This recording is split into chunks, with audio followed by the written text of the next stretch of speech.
പരിയാരത്ത് 2 മക്കളുമായി അമ്മ കിണറ്റിൽ ചാടി. ശ്രീസ്ഥ സ്വദേശിനിയാണ് ജീവനൊടുക്കാൻ ശ്രമിച്ചത്. യുവതിയെയും കുട്ടികളെയും ഫയർഫോഴ്സ് രക്ഷപ്പെടുത്തി. 6 വയസ്സുള്ള മകന്റെ നില ഗുരുതരമാണ്. ഭർത്തൃവീട്ടിലെ പീഡനത്തെ തുടർന്നാണ് ആത്മഹത്യയ്ക്ക് ശ്രമിച്ചതെന്നാണ് ആരോപണം. നിഖിൽ അളവൂർ ചേരുന്നു വിവരങ്ങളുമായി. നിഖിൽ, ഇതിപ്പോ 2ാമത്തെ കേസാണ്. ഒന്ന് ആത്മഹത്യ ചെയ്ത് കഴിഞ്ഞു, ഇതേതായാലും ജീവൻ നഷ്ടപ്പെട്ടിട്ടില്ല. എന്താണ് പ്രശ്നമെന്നാണ് മനസ്സിലാക്കുന്നത്? ഇവരുടെ ആരോഗ്യാവസ്ഥ ഇപ്പോൾ എങ്ങനെയാണ്?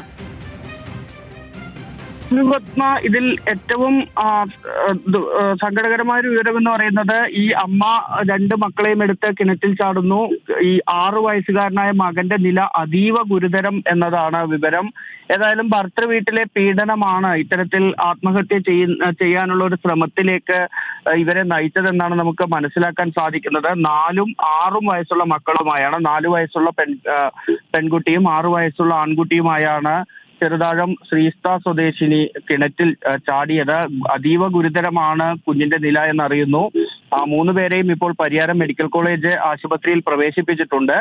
ഈ ഭർത്താവിന്റെ വീട്ടിൽ ഇത്തരം പീഡനങ്ങൾ പതിവായിരുന്നു എന്നാണ് നമുക്ക് ഇപ്പോൾ ലഭിക്കുന്ന വിവരം. ഇത് സംബന്ധിച്ച് 2 മാസം മുൻപ് പരിയാരം മെഡിക്കൽ കോളേജ് പോലീസിൽ പരാതി നൽകിയതായുള്ള ഒരു വിവരം കൂടിയുണ്ട്.